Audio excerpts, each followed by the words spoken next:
Ahojte. Ukážem vám trošičku na novo vytvorenú moju rituálnu miestnosť, nakoľko som potreboval viac priestoru. A na ďalšie veci umiestnil som tú poličku. Tu mám všetky sviece. Všetky sviece, ktoré potrebujem na svoju prácu. Esenciálne oleje a toto tu všetko sú sviece. Aj keď niektoré skôr slúžia pre mňa na takú okrasu. Nie sú potrebné takéto tvary sviec pri ľudovej mágii. Tam mám druhý alkoholu ako obetiny pre duchov. Tam mám taký príručný stolík,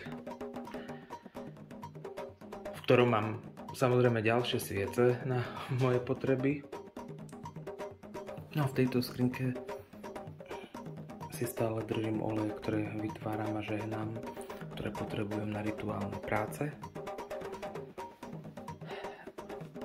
A tu mám špiritistický stolík,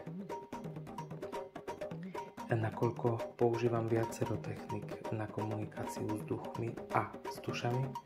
Jednou z nich sú položené ruky na špiritistickom stolíku, kde sa vždy používa svieca, a na druhej strane voda, nakoľko voda je vždy dôležitá aj pri rituálnych praktikách.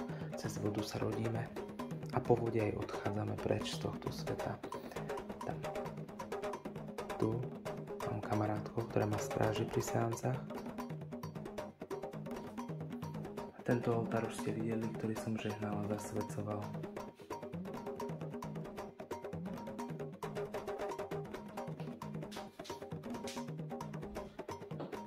A tu vykladám.